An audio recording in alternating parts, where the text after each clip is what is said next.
नमस्कार, मैं रविश कुमार। आरोप छोटे नहीं हैं, केवल वित्त मंत्री पर नहीं लगे हैं, ईडी पर भी वसूली के आरोप लगे हैं। वित्त मंत्री निर्मला सीतारमण पर एफआईआर हुई है वसूली के आरोप में।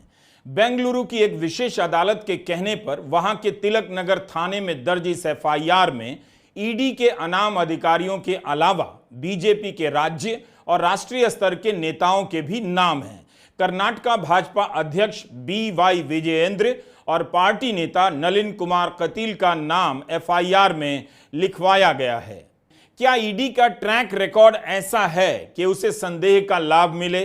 अर्थात आप कहें कि नहीं, ऐसा नहीं हो सकता। ईडी एक पेशेवर संस्था है। अवैध गिरफ्तारी और अवैध वसूली से इसका दूर दूर तक नाता नहीं। लेकिन इस खबर को ध्यान में रखिए, एमएलए सुरेंद्र पनवार की गिरफ्तारी को खारिज करते हुए पंजाब हरियाणा हाईकोर्ट ने क्या कहा? यही कि ईडी द्वारा दर्ज गिरफ्तारी का आधार कानून में इनडिफेंसिबल है, यानी इसका बचाव भी नहीं किया जा सकता। यह पिछले हफ्ते की बात है। अवैध रूप से एक विधायक को उठाकर जेल में डाल दिया गया, 68 दिनों तक जेल में रहे।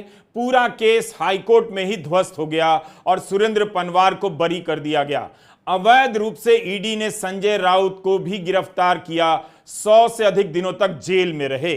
कोर्ट ने कहा है कि ईडी ने सुरेंद्र पनवार को अवैध रूप से गिरफ्तार किया है। 68 दिनों में ही ईडी का यह केस समाप्त हो गया। तब तो वित्त मंत्री निर्मला सीतारमण ने ईडी के किसी अफसर के खिलाफ कार्रवाई नहीं की, तो क्या एक एफआईआर को लेकर वित्त मंत्रालय जांच करेगा कि ईडी के किन अफसरों ने कंपनियों पर कथित रूप से इलेक्टोरल बॉन्ड खरीदने के लिए दबाव डाले? कैसे मुमकिन है ईडी की जांच होगी और वित्त मंत्री की नहीं होगी? यह कैसे संभव है? अवैध रूप से गिरफ्तार करने वाली ईडी के खिलाफ वसूली के आरोप की जांच नहीं होनी चाहिए। क्यों नहीं होनी चाहिए? यह तो इसी अगस्त की खबर है। सीबीआई ने ईडी के एक अधिकारी को अरेस्ट कर लिया क्योंकि वह मुंबई के एक सुनार से 20 लाख वसूल रहा था। संदीप सिंह सीबीडीटी में सहायक निदेशक थे, पकड़े गए। आपको ऐसी कई और खबरें मिल जाएंगी। इसी मामले में ईडी के एक अन्य अधिकारी आलोक कुमार पंकज की भी जांच हो रही थी, मगर पूछताछ के कुछ दिनों के बाद उन्होंने अपनी जिंदगी समाप्त कर ली। पिछले साल अगस्त की यह खबर। सीबीआई ने ईडी के सहायक निदेशक पवन खत्री को 5 करोड़ की रिश्वत लेने के आरोप में गिरफ्तार किया। पवन खत्री शराब व्यापारी अमनदीप ढल से कथित रूप से घूस मांग रहे थे और बदले में दिल्ली आबकारी नीति केस से उनका नाम वापस लेने का वादा कर रहे थे। ईडी के 2 अन्य कर्मचारियों यूडीसी नितेश कोहर और बीरेंद्र पाल सिंह के विरुद्ध भी केस दर्ज किया गया। इस मामले में आगे क्या हुआ, इसकी जानकारी हमें नहीं मिली। यह खबर देख लीजिए, पिछले हफ्ते की है। बेंगलुरु पुलिस ने सेंट्रल जीएसटी के 4 अफसरों को गिरफ्तार किया। इनके यहां से 69 लाख कैश और 306 ग्राम सोना बरामद हुआ है। आरोप है कि इन्होंने एक बिजनेसमैन को धमकाकर 1.5 करोड़ की अवैध वसूली की है। बेंगलुरु पुलिस जांच कर रही है कि इन अफसरों ने दूसरे अफसरों को भी धमकाया होगा या नहीं। सेंट्रल जीएसटी के अफसर भी वित्त मंत्रालय के तहत आते हैं। ऐसे तो आपको कई उदाहरण मिल जाएंगे। क्या यह कोई 7वां अजूबा है? ईडी पर आरोप लगना कि इसके अफसरों ने इलेक्टोरल बॉन्ड खरीदने के लिए कथित रूप से धमकाया होगा।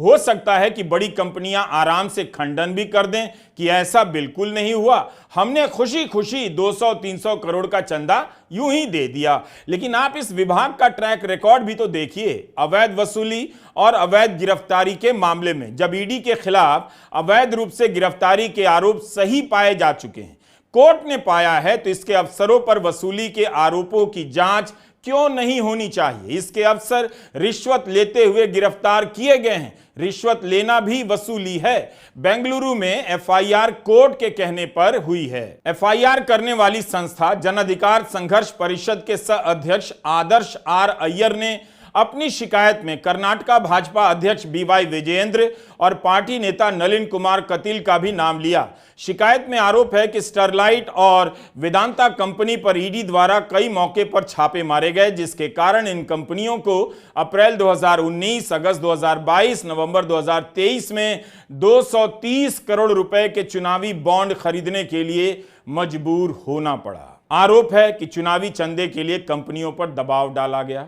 कंपनियों ने अपनी तरफ से आरोप नहीं लगाए हैं, लेकिन जब बीजेपी एफआईआर के दम पर इस्तीफा मांग सकती है तब फिर विपक्ष इसे उठाने से क्यों चूक जाए, खासकर तब जब आरोप केवल वित्त मंत्री पर नहीं बल्कि उनके विभाग के तहत आने वाली ईडी पर लगे हैं, जिसके बारे में कोर्ट के तमाम फैसले अब आपके सामने हैं। शिवसेना उद्धव ठाकरे के नेता संजय राउत ने कहा है कि ईडी भाजपा की कलेक्शन एजेंट है। बीजेपी के खाते में जो पैसा गया है और जाता है सब ईडी के माध्यम से जाता है।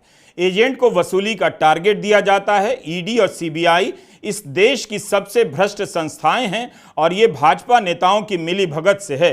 इसके लिए पीएम और वित्त मंत्री उत्तरदायी हैं। सुप्रीम कोर्ट ने इलेक्टोरल बॉन्ड को असंवैधानिक कहा। प्रधानमंत्री मोदी इस बात को पूरी तरह से नजरअंदाज कर गए और लोकसभा चुनावों के समय मीडिया से इंटरव्यू में कहने लगे कि ये तो मोदी ने इलेक्टोरल बॉन्ड बनाया था, जिसके कारण आज आप ढूंढ पा रहे हो कि पैसा किसने लिया, कहां दिया और कैसे। आज आपको ट्रेल मिल रहा है क्योंकि इलेक्टोरल बॉन्ड था। कोई व्यवस्था पूर्ण नहीं होती, कमियां हो सकती हैं, उन कमियों को सुधारा जा सकता है। कम से कम ईबी होता तो आपके पास जानकारी होती, यहां से यहां गया, यहां गया, यहां गया।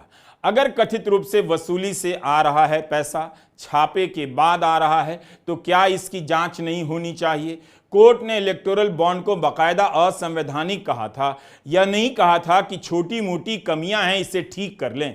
इलेक्टोरल बॉन्ड को रद्द किया गया क्योंकि कमियां बहुत बड़ी थीं और वो ये थी कि बॉन्ड अपने आप में असंवैधानिक है, देश के संविधान के खिलाफ जाता है। इतनी बड़ी बात को प्रधानमंत्री मोदी छोटी मोटी कमियां बताते हैं। और रही बात कि इलेक्टोरल बॉन्ड से पता चलता है कि पैसा कहां से आया, वो तो इस एफआईआर में दर्ज आरोपों से पता चल रहा है। तो क्या प्रधानमंत्री इसकी जांच कराएंगे?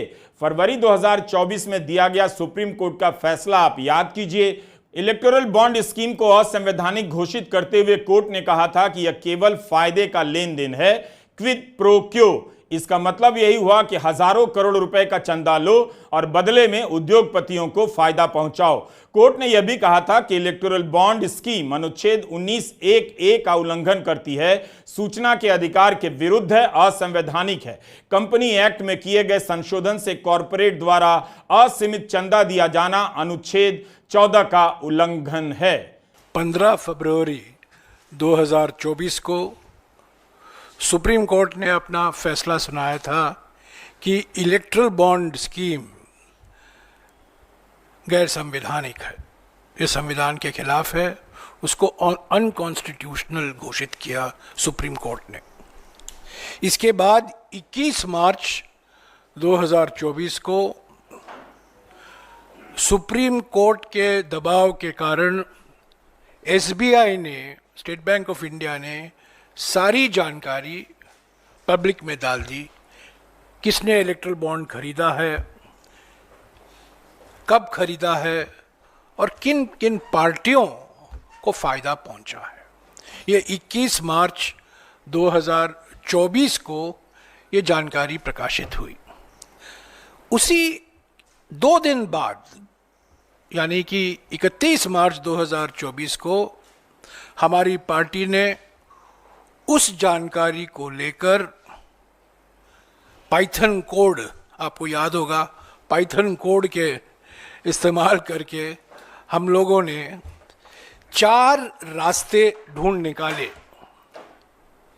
जिससे ये षड्यंत्र रचा गया।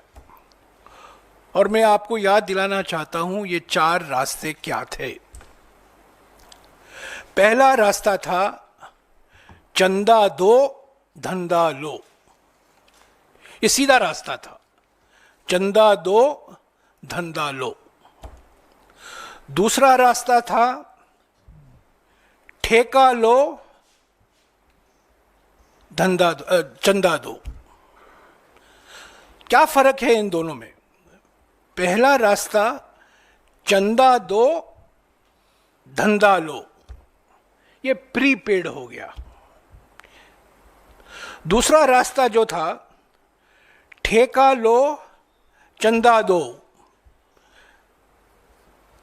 या रिश्वत दो, उसको कह सकते हैं रिश्वत दो, ये पोस्ट पेड हो गया। तो पहला रास्ता प्रीपेड था, दूसरा रास्ता पोस्ट पेड रास्ता था। अब देखिए तीसरा रास्ता क्या था जो इस एफआईआर के संदर्भ में अहम महत्व रखता है। और ये तीसरा रास्ता था हफ्ता वसूली, और ये हफ्ता वसूली का दूसरा नाम पोस्ट रेड, पोस्ट पेड नहीं, पोस्ट रेड। ऐसे कई कंपनियां थी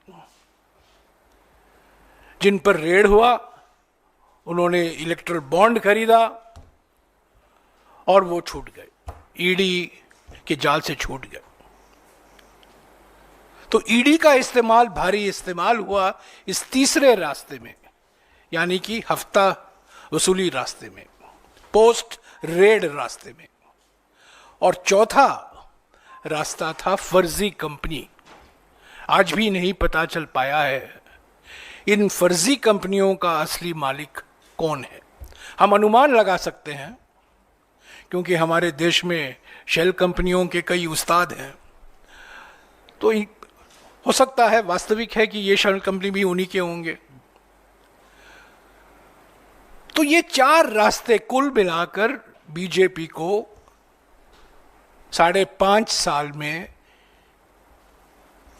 6,000 करोड़ रुपए से भी ज्यादा चंदा वो इकट्ठा कर पाए। सुप्रीम कोर्ट में जब इलेक्टोरल बॉन्ड पर सुनवाई हो रही थी, तब केंद्र सरकार के वकीलों ने महीनों इसका विरोध किया। उनकी दलील थी कि चंदा देने वाली कंपनियों के नाम गुप्त रखे जाने चाहिए, किसी को नहीं बताना चाहिए।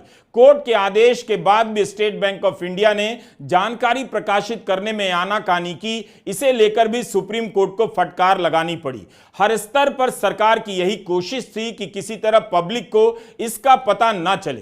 कितनी ही रिपोर्ट आई कि बॉन्ड का चंदा किसके पास गया, जेल से रिहा होने के बाद बॉन्ड खरीदा गया या बड़ा हिस्सा बीजेपी को गया। सवाल है कि क्या एफआईआर के बाद आगे की कार्रवाई होगी? वित्त मंत्री बयान देने के लिए आगे आएंगी या अधिकारी उनका दरवाजा खटखटाएंगे?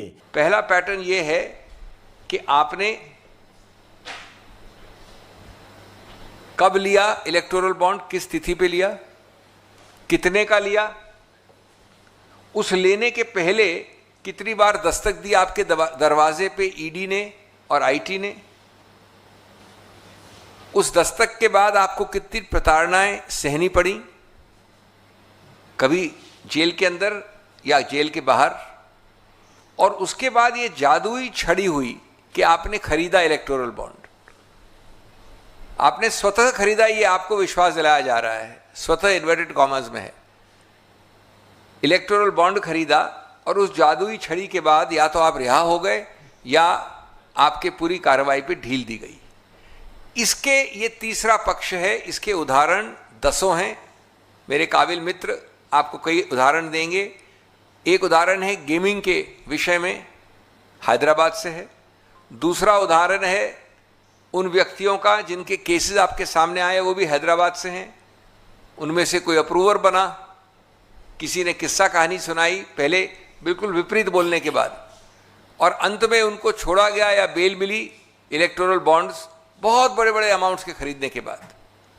तीसरा उदाहरण एक ऐसी कंपनी का है जिसको लगता है वो एक ही कंपनी है जो सभी इंफ्रास्ट्रक्चर कॉन्ट्रैक्ट्स ले लेती है भारत सरकार के। जम्मू कश्मीर से लेकर दक्षिण तक जो बड़े बड़े कॉन्ट्रैक्ट्स होते हैं वो वही लेती है। इसने लगभग 1000 करोड़ या 900 करोड़ का आंकड़ा एक कंपनी का इलेक्टोरल बॉन्ड्स खरीदे हैं। कई कार्रवाई हो रही हैं, हुई, चली, रुक गई, थम गई।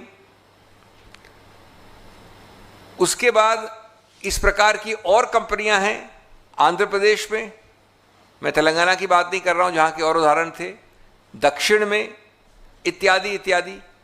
और कई तो ऐसे उदाहरण हैं, ये सब आपको हम एक लिखित रूप में देंगे, छपा हुआ है, आप ही लोगों ने छापा है।